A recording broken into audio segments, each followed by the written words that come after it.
and use your mind and be something better. Be something that you're meant to be, not what this defines you as. If you're given an opportunity in prison to get a profession or certification or something, use that.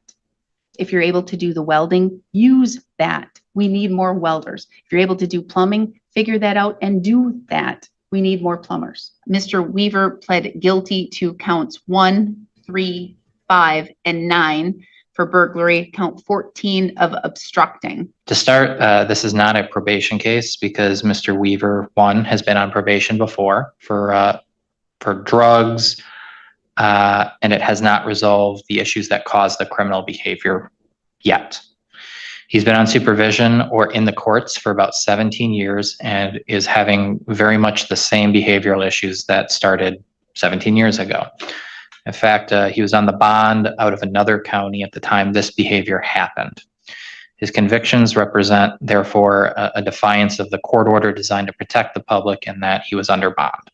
I am addicted to drugs. I can't beat my drug addiction on my own. I couldn't beat it on probation previously. My addiction to drugs led me to these burglaries. I keep associating with bad people.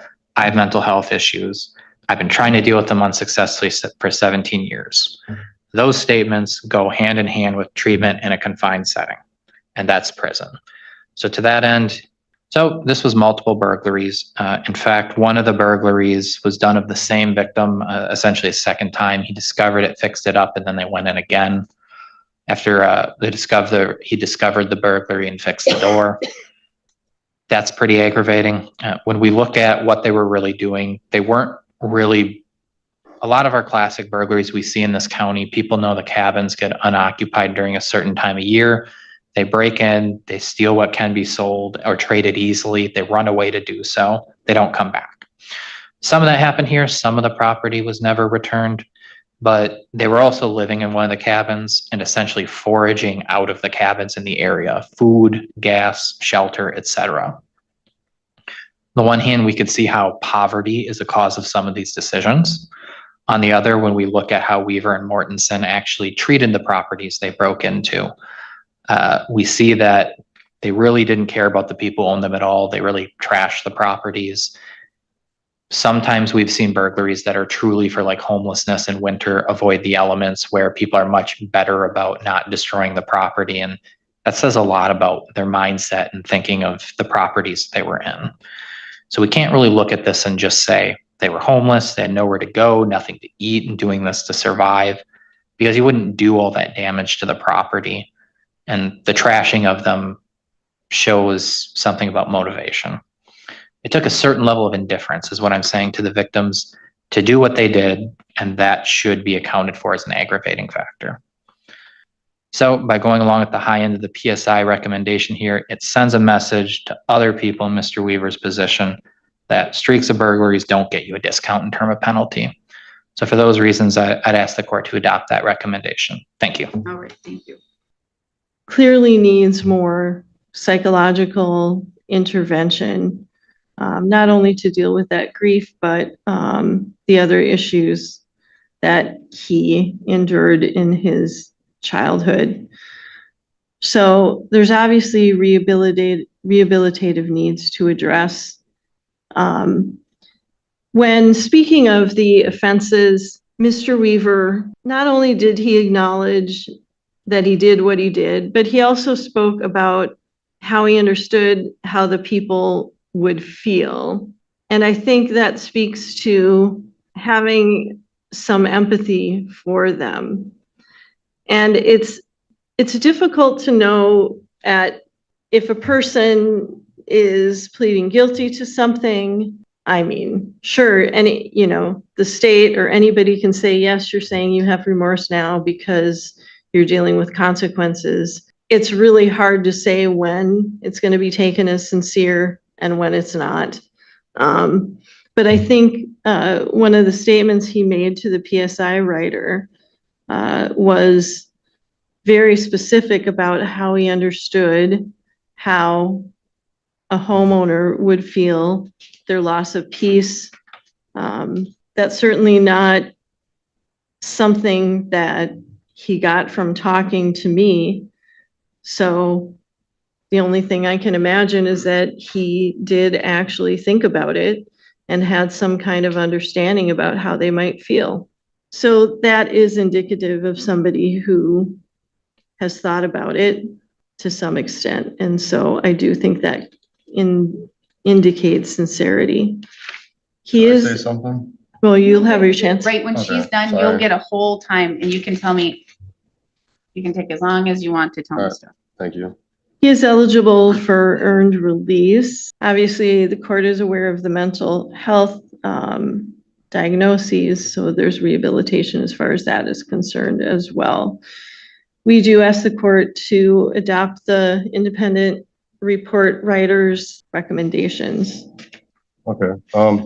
There's only one thing that really stood out to me when the DA was talking, like maybe that I only feel sorry because, oh, now I'm in trouble or whatever, but in all actuality, I really don't feel like sorry for myself at all. Like I accept the situation for what it is. So I mean, I'm not going to say that maybe that's a thing with other people or whatever, but for me personally, I really truly don't feel sorry for myself about being in trouble. You know, I accept it for what it is.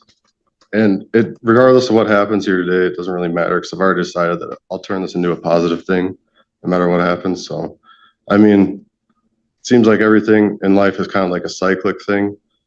And I've kind of started to notice, the more observant I've been, the more I've noticed, even while being under the influence or suffering from stuff that's not, you know, favorable or whatever, but like everything's kind of cyclic. And if I remain in a certain cyclic pattern, it just continues, you know? So if I really just decide within myself that I'm going to turn something into a positive, I think I can do that. I believe that I can do that. That's kind of what I've decided already. But either way, like I said, again, I do not feel sorry for myself.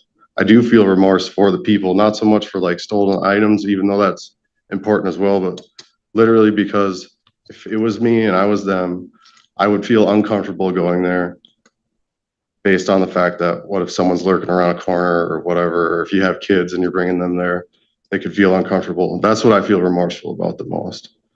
So with that said, I don't feel sorry for myself. I accept the situation for what it is. So Thank you, Mr. that's all I Weaver. have to say. What did you mean by the statement where you said you don't feel guilty, but you do feel remorse? I don't feel guilty because that seems like a feeling that would be like, oh, I feel guilty, like it's a me thing more or less. So I don't feel guilty, I feel remorse. I just look at the situation for what it is. It was a mistake, something that I feel remorseful for because there was victims involved that didn't deserve it, and I accept it for what it is. So I don't feel guilty because that, to me, guilt seems like a feeling that would revolve around the self more or less. And I'm trying to like rid myself of things that are like self-serving, even if it's like self-loathing or something like that, you know? I think I'm understanding what you're saying. You feel, you know, you're guilty and you're admitting guilt to these crimes. Yeah, yeah, And so in that sense, you are guilty. yeah, but I don't feel the guilt feeling per Like, se. you may feel shame for committing Oh, these yeah, crimes it's and embarrassing. how you were there, but it's not one where you're going to let this weigh you down. Correct, yes, If that's how I'm hearing what you're saying. correct. Okay. You had a pretty traumatic childhood, both with your mother and growing up, and then with the relationships that she had and the men that she brought into your life. And I believe you're the youngest of 5 kids. All right. So yeah, youngest of 5 kids. And so you, as the youngest, got to see all of the stuff because the other kids grew up, got old, moved out, all of those things.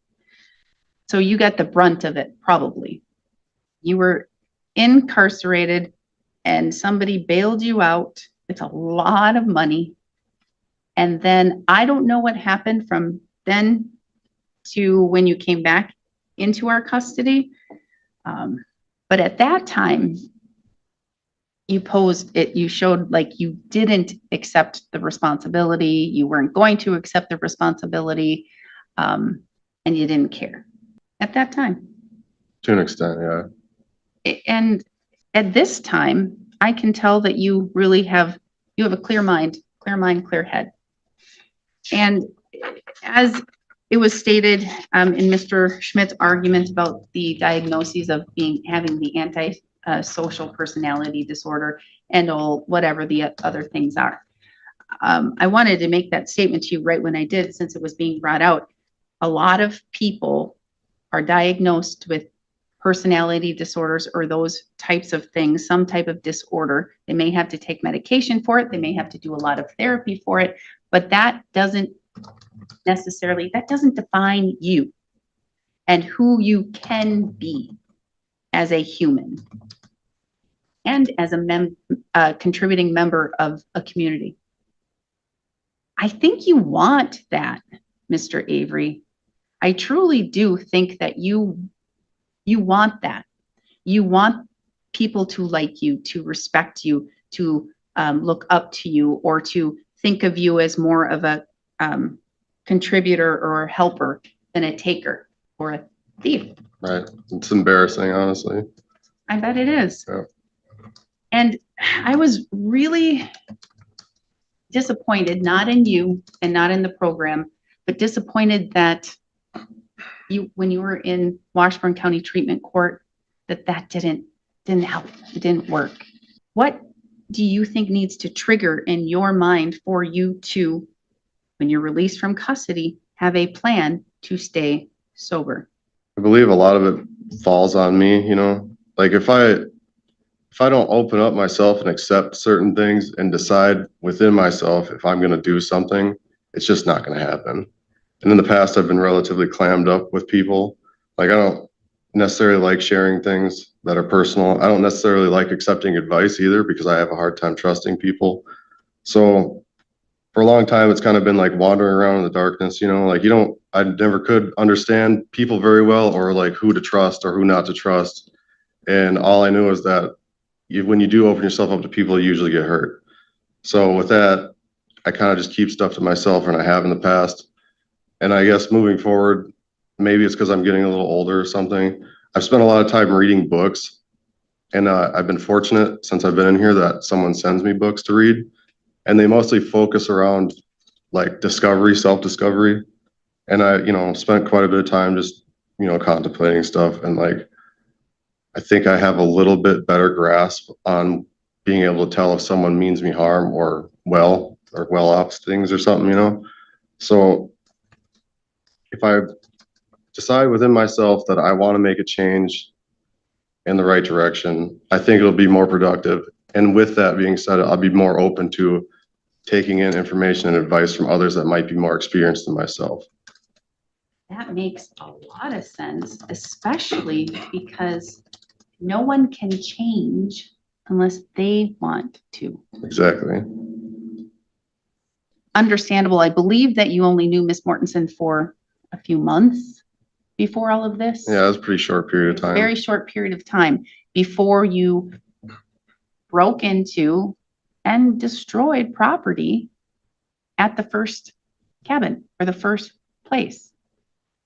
And then it happened after that. It kept going, and even then hit another one twice, hit one twice. What do you think that did to that family?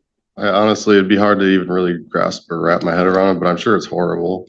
I mean, like I said, if it was me, you go there and like who and when and when's it going to happen again? And like, you don't want to encounter somebody that you don't know that's, like he said, potentially dangerous, And there was a lot of talk or argument from the state where you can be explosive and unpredictable and violent because you act on impulse. I believe that to be true, especially when you're under the influence of substances. And I would believe that you believe that to be true as well.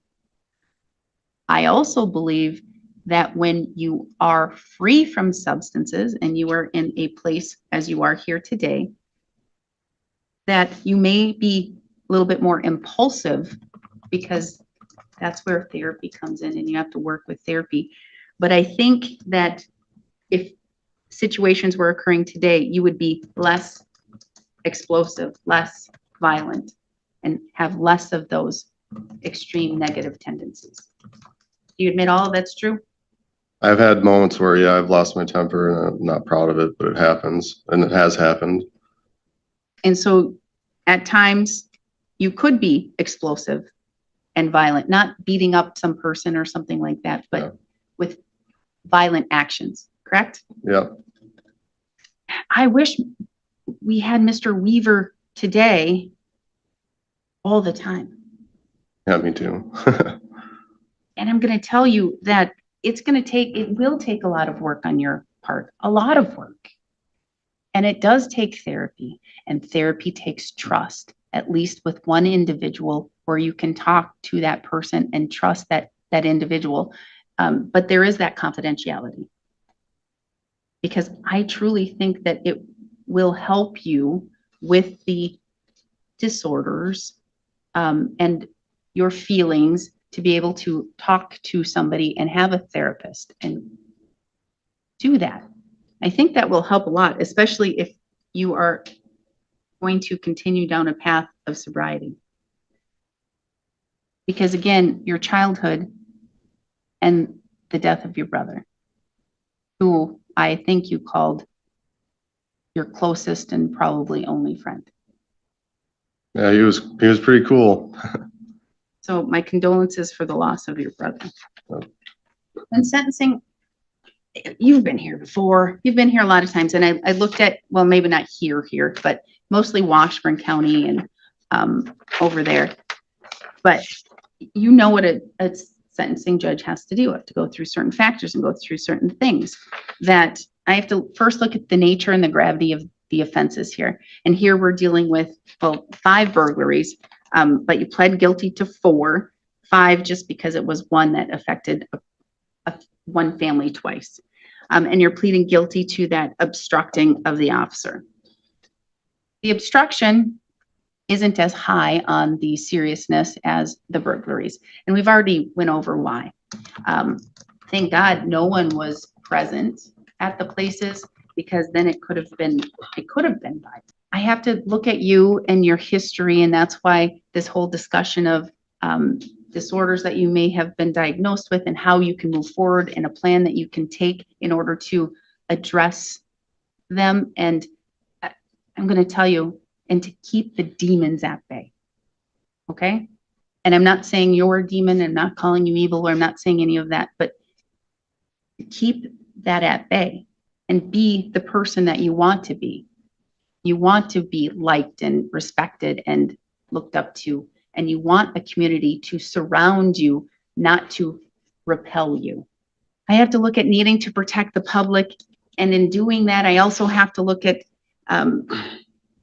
things such as deterrence, deterring you specifically from committing crimes like this again. Because I'm going to tell you, on your list of crimes that you've been convicted of, these are the most serious.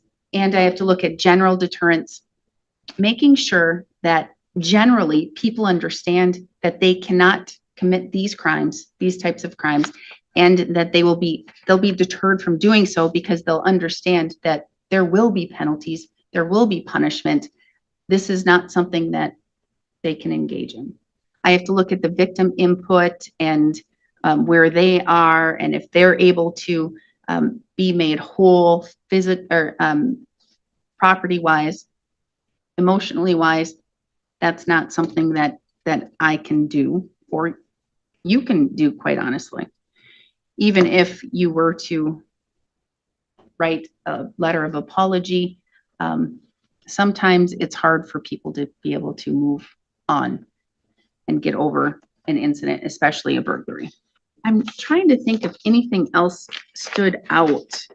It just seems like you have had a difficult childhood and a difficult time adjusting from that childhood to adulthood.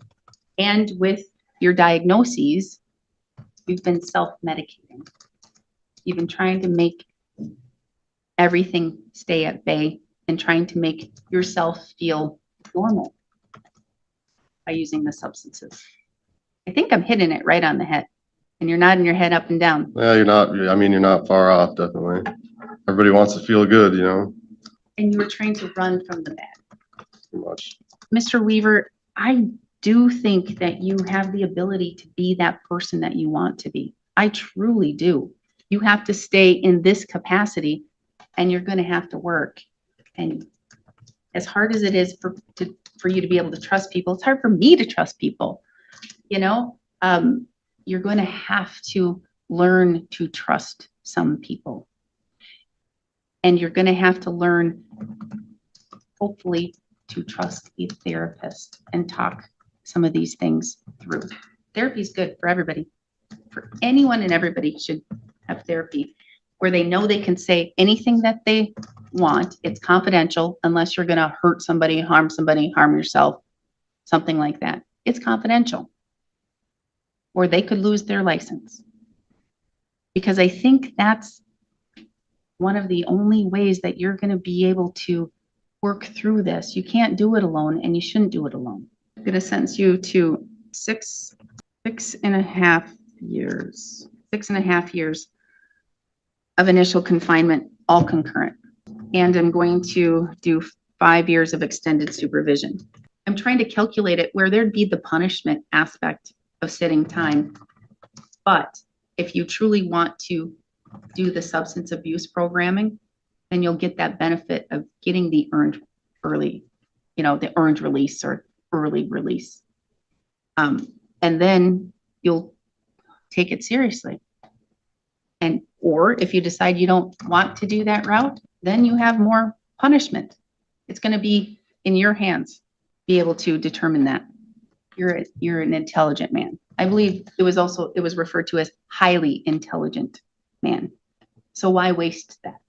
Okay, why waste that? If you're given an opportunity in prison to get a profession or certification or something, use that.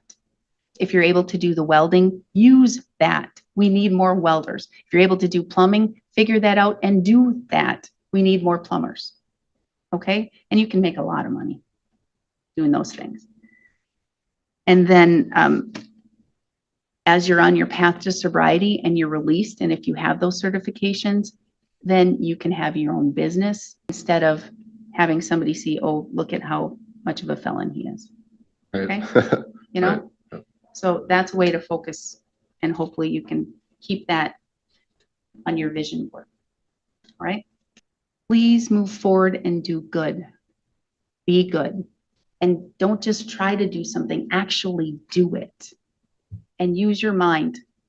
And be something better. Be something that you're meant to be, not what this defines you as.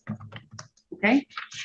Yes, Your Honor. Under Wisconsin All right. law, Avery Weaver appeared for sentencing after pleading guilty to 4 felony burglary counts and 1 misdemeanor obstruction charge connected to a series of cabin break-ins across Burnett County. Prosecutors argued the offenses involved repeated unlawful entry into seasonal properties, damage to cabins, theft of personal property, and conduct that caused long-term emotional harm to the victims beyond financial loss alone. The state further emphasized that one property was burglarized twice after the owner had already repaired damage from the first incident. During sentencing, the court reviewed both the official pre-sentence investigation and an independent defense report detailing Weaver's history of substance abuse, mental health diagnoses, unstable upbringing, prior supervision failures, and the recent death of his brother. The court acknowledged his statements, accepting responsibility and recognizing the emotional impact the crimes had on property owners. The prosecution sought a prison sentence focused on deterrence, rehabilitation, and protection of the public, citing Weaver's lengthy criminal history and repeated drug-related behavior. Defense counsel requested consideration of treatment-focused recommendations and highlighted his recent sobriety and self-reflection while incarcerated. The court ultimately imposed 6.5 years of initial confinement, followed by 5 years of extended supervision, with all burglary counts running concurrently.